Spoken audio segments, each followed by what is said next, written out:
Este é um vídeo sobre o problema mais antigo não resolvido em matemática. Ele remonta a 2000 anos atrás. Alguns dos matemáticos mais brilhantes de todos os tempos tentaram decifrá-lo, mas todos eles falharam. No ano 2000, o matemático italiano Pier Giorgio Odofredi listou isso entre 4 dos problemas abertos mais urgentes na época. Resolver este problema pode ser tão fácil quanto achar um único número. Os matemáticos usaram computadores e verificaram números até 10 elevado à potência de 2200. Mas até agora, eles não encontraram nada. Por que você acha que esse problema cativou a imaginação de tantos matemáticos? É antigo, é simples, é bonito. O que mais você poderia querer? Então esse é o problema? Números perfeitos ímpares existem? Então, o que é um número perfeito? Pegue o número 6, por exemplo. Você pode dividi-lo por 1, 2, 3 e 6. Mas vamos ignorar o 6, porque esse é o próprio número. Agora só nos restam os divisores próprios. Se você somar todos eles, verá que a soma é 6, que é o próprio número. Então, números como esse são chamados de perfeitos. Você pode tentar isso com outros números também, como 10. 10 tem os divisores 1, 2 e 5. Se você somar isso, só obtém 8. Então 10 não é um número perfeito. Agora, você pode repetir isso para os demais números. E o que você descobre é que a maioria dos números ou ultrapassa ou fica aquém. Entre 1 e 100, apenas 6 e 28 são números perfeitos. Vá até 10.000 e você encontrará os próximos dois números perfeitos, 496 e 8.128. Estes eram os únicos números perfeitos conhecidos pelos antigos gregos e seriam os únicos conhecidos por mais de 1000 anos. Se apenas pudéssemos encontrar um padrão que faz esses números, então poderíamos usar isso para prever mais deles. Então, o que esses números têm em comum? Bem, uma coisa a notar é que cada próximo número perfeito é um dígito mais longo que o número que veio antes dele. Outra coisa que eles compartilham é que o dígito final alterna entre 6 e 8, o que também significa que todos eles são pares. Mas é aqui que as coisas ficam realmente estranhas. Você pode escrever 6 como a soma de 1 mais 2 mais 3, e 28 como a soma de 1 mais 2 mais 3 mais 4 mais 5 mais 6 mais 7 e assim por diante para os outros também. Todos eles são apenas a soma de números consecutivos, e você pode pensar em cada número adicional como a adição de uma nova camada, e portanto, esses criam um triângulo, razão pela qual esses números são chamados de números triangulares. Além disso, todos os números, exceto 6, são a soma de cubos ímpares consecutivos. Então 28 é 1 ao cubo, mais 3 ao cubo. 496 é igual a 1 ao cubo mais 3 ao cubo, mais 5 ao cubo, mais 7 ao cubo. E 8128 é igual a 1 ao cubo, mais 3 ao cubo, mais 5 ao cubo, mais 7 ao cubo, mais 9 ao cubo, até chegar a 15 ao cubo. Mas aqui está o que realmente me impressiona. Se você escrever esses números em binário, 6 se torna 110. E 28 se torna 11100. 496 se torna 1111000 e 8128 você adivinhou. Também é uma sequência de uns, seguida por uma série de zeros. Então, se você os escrever, todos eles são apenas potências consecutivas de 2.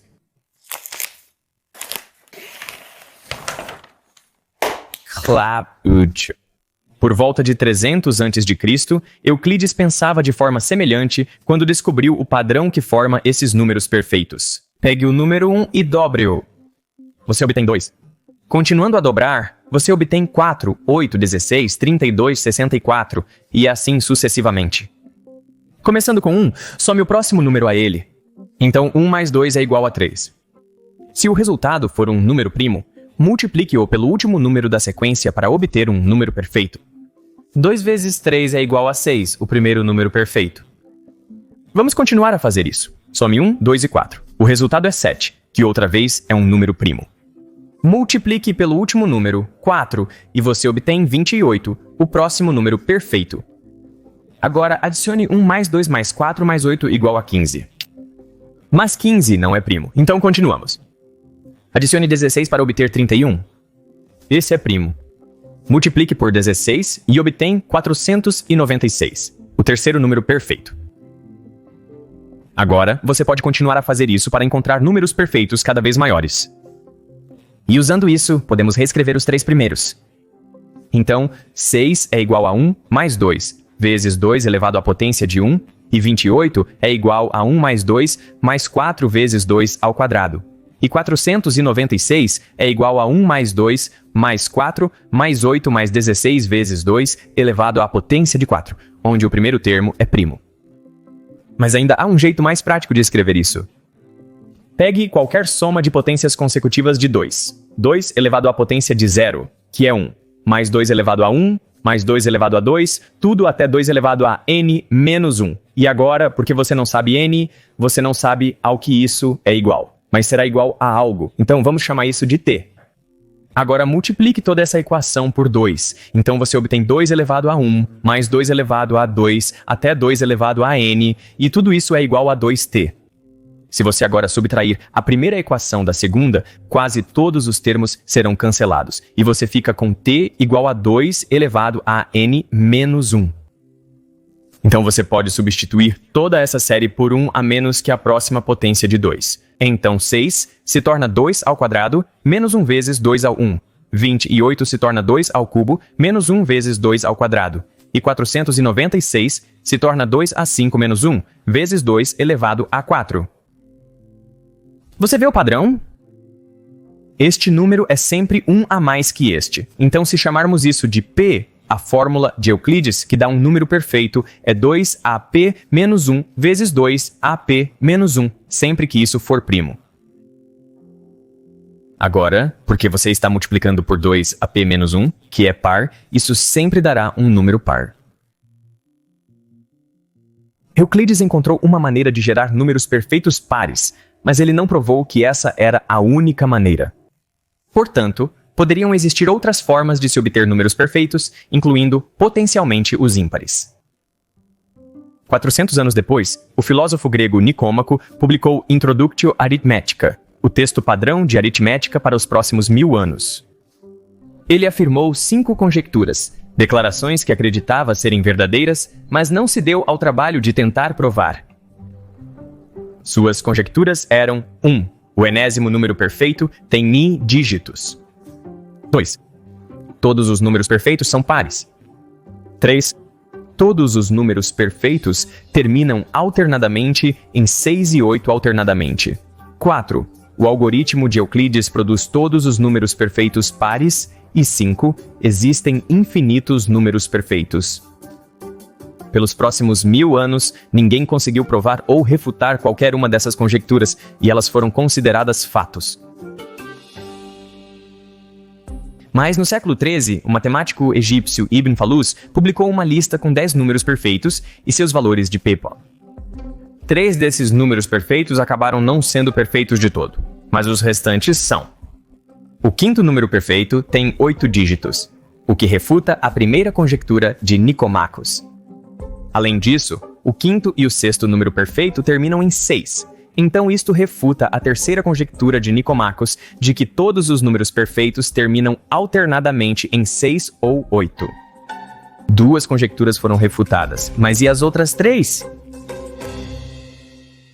2 séculos depois, o problema chegou à Europa renascentista, onde redescobriram o quinto, sexto e sétimo números perfeitos. Até agora, todo número perfeito tinha a fórmula de Euclides, e a melhor maneira de encontrar novos era encontrando os valores de P que fazem 2 elevado a P menos 1 primo. Então, o polímata francês Marin Mersenne estudou extensivamente números desta fórmula. Em 1644, ele publicou seus resultados em um livro, incluindo uma lista de 11 valores de P que afirmou corresponderem a números primos. Números com essa propriedade são chamados de primos de Mersenne. Da sua lista, os primeiros 7 expoentes de P geram primos, correspondendo aos 7 primeiros números perfeitos. Mas para alguns dos maiores números, como 2 elevado a 67 menos 1, Mersenne admitiu que nem mesmo verificou se eram primos. Para determinar se um número de 15 a 20 dígitos é primo, todo o tempo existente não seria suficiente para testá-lo.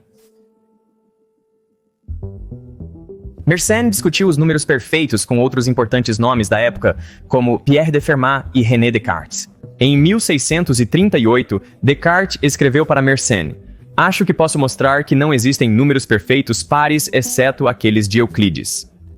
Ele também acreditava que se um número perfeito ímpar existe, ele deve ter uma forma especial. Ele deve ser o produto de um número primo e o quadrado de um número diferente. Se ele estivesse certo, essas teriam sido as maiores descobertas sobre o problema desde Euclides 2 milênios antes. Contudo, Descartes não provou nenhuma dessas declarações. Ele escreveu: "Na minha opinião, eu acredito que alguém pode encontrar números ímpares e reais perfeitos. Mas qualquer método que você use demora muito tempo para procurar eles."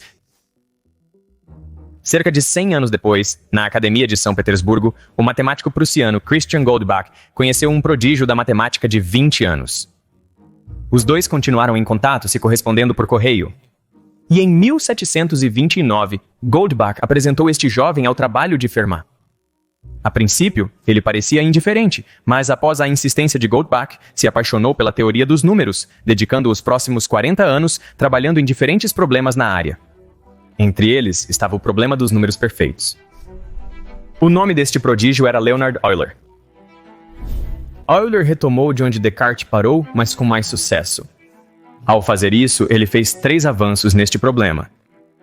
Primeiro, em 1732, ele descobriu o 8º número perfeito, o que ele fez verificando que 2 elevado a 31 menos 1 é primo, assim como Mersenne havia previsto. Para suas outras 2 descobertas, ele inventou uma nova arma, a função sigma. Tudo o que essa função faz é pegar todos os divisores de um número, incluindo o próprio número, e somá-los. Pegue um número, digamos 6. Some todos os seus divisores e você obtém 12, o dobro do número inicial. E isso vale para todos os números perfeitos. A função sigma de um número perfeito sempre dará o dobro do próprio número, porque a função sigma inclui o número como um de seus divisores. Isso pode parecer uma pequena mudança, mas acaba sendo extremamente poderoso. Então, vejamos alguns exemplos. Pegue um número primo, como 7. Por ele ser primo, não é possível rearranjá-lo em um retângulo. Portanto, os únicos divisores são 1 e o próprio primo. Então, sigma 7 é 1 mais 7, que é igual a 8. Para facilitar o acompanhamento, vamos nos ater aos números. E se, em vez de 7, você tivesse 7 ao cubo? Bem, novamente, a soma dos divisores é realmente simples. É apenas 1 mais 7 ao quadrado, mais 7 ao cubo. Vamos usá-lo agora com um número diferente, 20. A soma dos seus divisores é 1, mais 2, mais 4, mais 5, mais 10, mais 20, que é igual a 42. Mas você também pode escrever isso como um mais 2 mais 4 vezes 1 mais 5.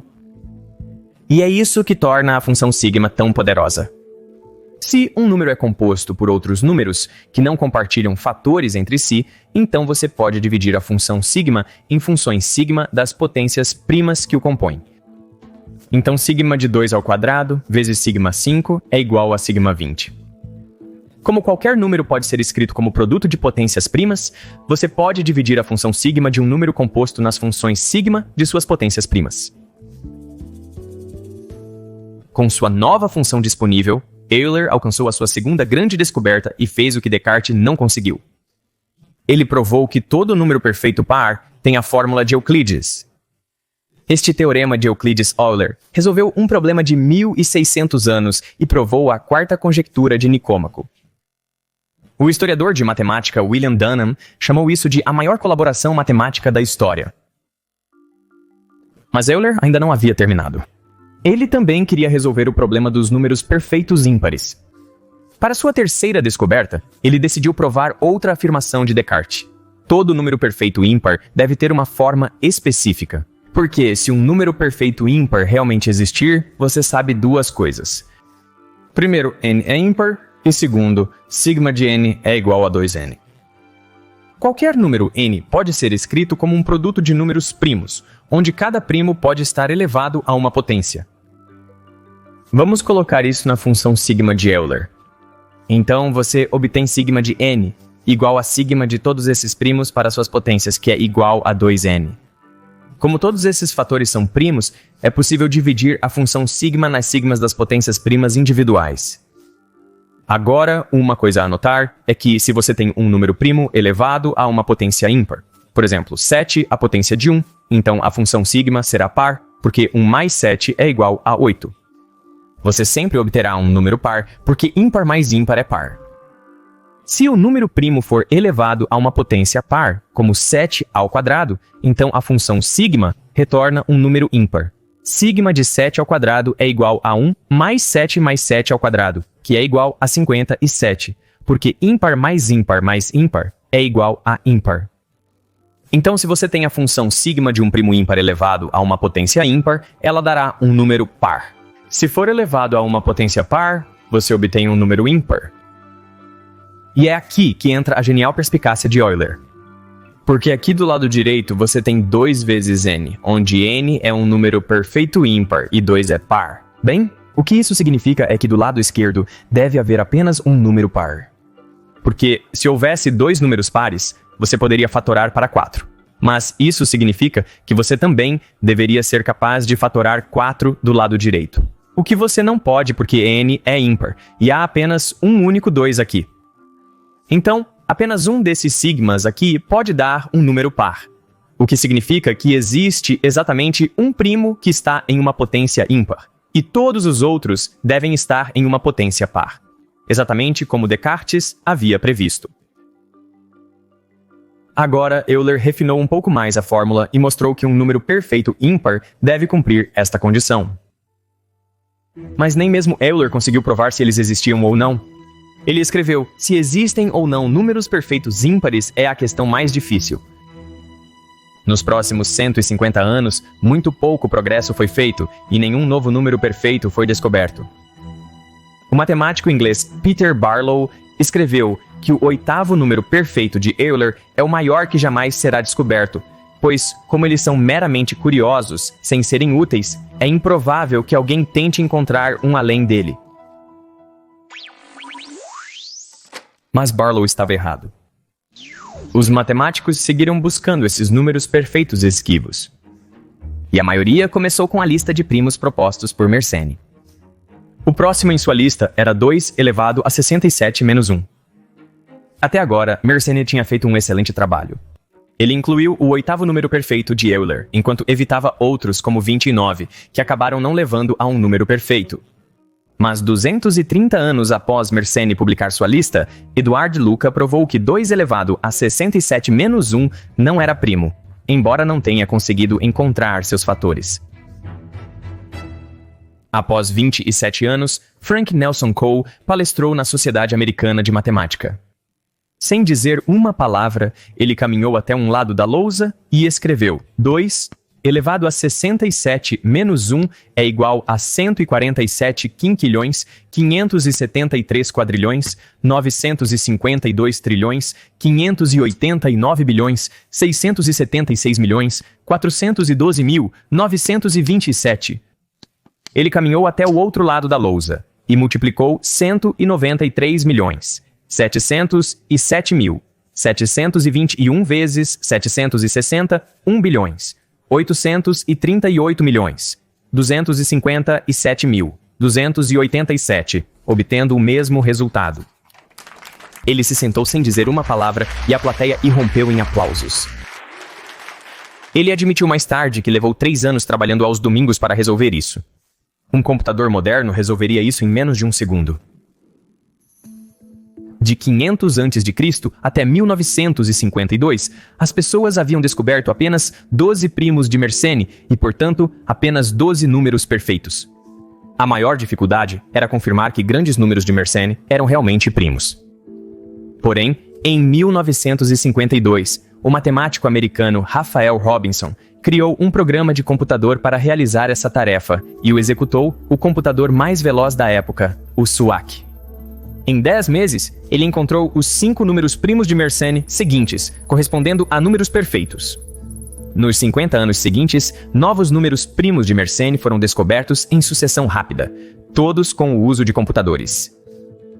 O maior número primo de Mersenne, no final de 1952, era 2, elevado a 2.281-1, que possui 687 dígitos de comprimento.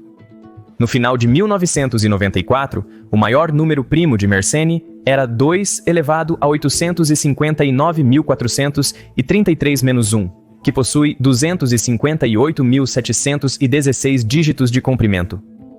Com os números se tornando astronômicos longos, encontrar novos primos de Mersenne ficou cada vez mais difícil, até para supercomputadores.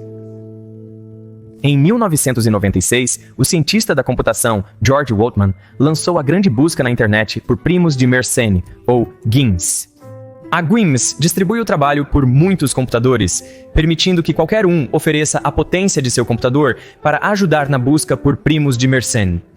O projeto tem obtido grande sucesso até agora, descobrindo 17 novos primos de Mersenne, dos quais 15 eram os maiores primos conhecidos até então.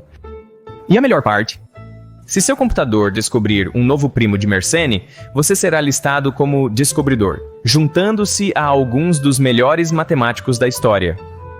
Há até um prêmio de $250 mil para o primeiro primo de 1 bilhão de dígitos. Em 2017, o diácono da igreja John Pace descobriu o 50º primo de Mersenne usando a GIMS. O número 2 elevado a 77.232.917-1 tem mais de 23 milhões de dígitos de comprimento. E também era o maior primo conhecido na época. Para celebrar essa conquista, a editora japonesa Nanai Hoshia publicou este livro, O Maior Número Primo de 2017. E tudo o que é esse número espalhado por 719 páginas gloriosas. É surreal? O tamanho desta fonte é tão pequeno. O livro rapidamente subiu para o primeiro lugar na Amazon e esgotou em 4 dias. Após um ano, o 51º número primo de Mersenne foi descoberto. É 2 para os 82.589.933-1. E este número tem 24.862.048 dígitos. Mas há algo que eu gosto nesse absurdo. Tipo, tem conhecimento aqui. Mas não é o tipo de conhecimento que alguém vai realmente ler de um livro. De alguma forma, é bom que haja este artefato físico que tem um número. Se algum dia gente perdesse todos os números primos, alguém poderia encontrar este livro e dizer: aqui está aquele imenso. Até hoje, este ainda é o maior primo conhecido. E, como os números dessa fórmula crescem tão rapidamente, o maior primo de Mersenne é quase sempre o maior primo conhecido. Os computadores têm sido incrivelmente bem-sucedidos em encontrar novos primos de Mersenne e seus números perfeitos correspondentes. Mas até agora, só encontramos 51. Então, você pode suspeitar que existem apenas um número finito deles, o que significaria que a quinta conjectura de Nicomachus seria falsa, que não existe quantidade infinita de números perfeitos.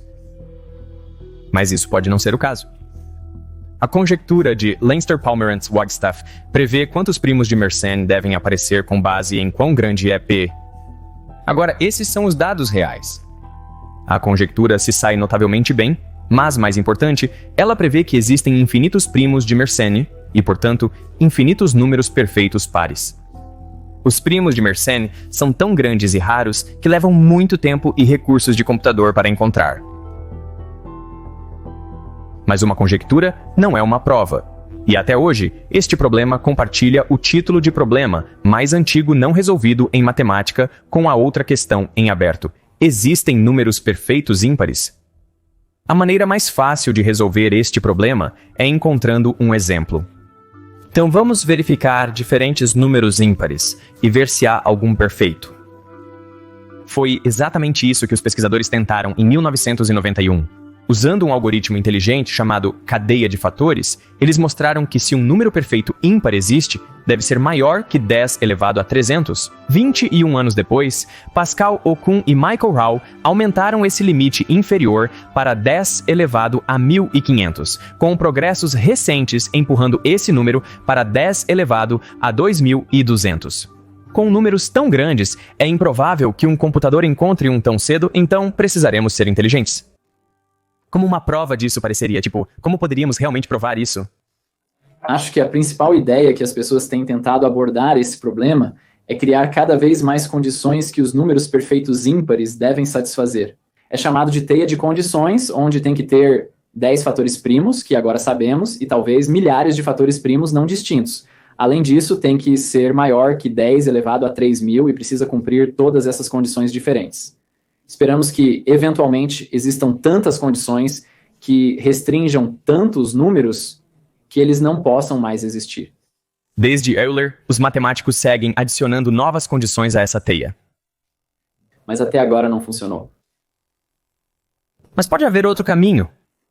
Quando Descartes estava procurando por números perfeitos ímpares, ele se deparou com 198 bilhões, 585 milhões, 576.189, que pode ser fatorado como 3 ao quadrado vezes 7 ao quadrado, vezes 11 ao quadrado, vezes 13 ao quadrado, vezes 22.021. Aplicando a função sigma de Euler, o resultado será o dobro do número original. Em suma, ele é perfeito. Isto é, se 22.021 fosse primo, mas não é, porque é igual a 19 ao quadrado vezes 61. E preenchendo isso, mostra que ele não é perfeito. Números assim, que estão muito próximos de serem números perfeitos ímpares, são chamados de paródias. As paródias são um grupo maior de números. Assim, os números perfeitos ímpares possuem todas as propriedades das paródias, e algumas adicionais. O objetivo é encontrar propriedades das paródias que as impedem de serem números perfeitos ímpares. Uma condição dos números perfeitos ímpares é que eles não podem ser divididos por 105. Portanto, se as paródias precisarem ser divisíveis por 105, isso provaria que números perfeitos ímpares não podem existir. Em 2022, Passe Nielsen e uma equipe da Brigham Young University encontraram 21 números paródia, incluindo o número de Descartes. E enquanto eles encontraram algumas novas propriedades dos paródias, eles não encontraram nenhuma que exclua números perfeitos ímpares. Então, quão grande teria que ser um número perfeito ímpar? Eles não existem. Você não acha que números perfeitos ímpares existem? Não, eles não existem. Haha. Eu queria que existissem. Seria muito legal se houvesse esse número perfeito ímpar gigante pelo universo. Eles não existem, não. Como você se convenceu que eles não existem? Existe algo chamado argumento heurístico, onde não é uma prova. Então, se tivéssemos uma prova, estaríamos prontos. É apenas um argumento de, ok, achamos que primos ocorrem com essa frequência desse tipo, e você junta essas informações e pensa, ok, em média, quantos números deveriam ser perfeitos? Este argumento, que foi feito por Karl Pomerantz, prevê que entre 10 elevado a 2.200 e o infinito não existem mais do que 10 elevado a menos 540, números perfeitos na forma n igual a pm ao quadrado. Com números perfeitos ímpares, a heurística diz que não devemos esperar nenhum. Nós pesquisamos o bastante agora que acreditamos ter provas suficientes de que eles não deveriam mais existir. Minha compreensão é que este argumento heurístico também prevê que não existem números perfeitos grandes, sejam eles pares ou ímpares. Então... Isso é verdade. Então existe uma desvantagem. Sim, existe uma desvantagem porque diz que não deveria haver números grandes e perfeitos e, na verdade, esperamos que haja infinitamente muitos. E então, ok, então por que eu acredito na heurística neste caso e não neste caso? Você está certo. Estou sendo hipócrita sobre isso? Existem outros aspectos que você pode adicionar à heurística para fortalecê-la. Deixa eu colocar dessa maneira. Mas você está certo, não é uma prova. Nesse momento, este ainda é o problema matemático mais antigo não resolvido. Euler estava certo quando disse que se existem números perfeitos ímpares, é uma questão muito difícil. Então, existem aplicações para este problema? Eu posso dizer que não. Agora, muitas pessoas podem pensar que se não há aplicações para o mundo real, então não há sentido em estudá-lo. Por que alguém deveria se importar com algum velho problema não resolvido? Mas eu acho que essa é a abordagem errada. Por mais de 2000 anos, a teoria dos números não teve aplicações no mundo real. Eram apenas matemáticos, seguindo sua curiosidade e resolvendo problemas que achavam interessantes, provando um resultado após o outro e construindo uma base de matemática inútil. Mas então, no século XX, percebemos que poderíamos pegar essa base e fundamentar nossa criptografia nela. Isso é o que protege tudo, de mensagens de texto até segredos governamentais. Sempre que você tem um grupo de pessoas colocando suas mentes em um problema, algo bom vai sair disso. Se for apenas no início, isso não funciona. Ok, como Edison disse, aprendi 999 maneiras de não fazer uma lâmpada, até que encontrei uma boa maneira de fazê-la. Isso. É o mesmo com matemática. Quando você tem um problema, você coloca sua mente nisso, aí outros também. Aí você traz novas ideias até que eventualmente algo bom surja desse processo. A teoria da relatividade geral de Einstein foi baseada em geometrias não euclidianas. Geometrias que foram desenvolvidas como curiosidades intelectuais sem prever como um dia mudariam a maneira como entendemos o universo. Quantas pessoas você acha que estão trabalhando no problema dos números perfeitos agora? Eu acho que cerca de 10 pessoas atualmente têm artigos na área, de 10 a 15. Se você é um estudante do ensino médio apaixonado por matemática e pensasse, eu quero um problema para pensar, este é um ótimo problema para refletir e avançar. Você pode fazer progresso, você pode descobrir coisas novas. Sim, não tenha medo. Centenas de pessoas refletiram sobre este problema durante milênios. O que eu posso fazer? Você pode fazer algo.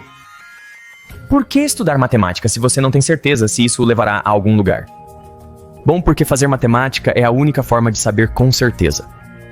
Você não pode prever antecipadamente qual será o resultado, como este problema pode acabar sendo um fracasso.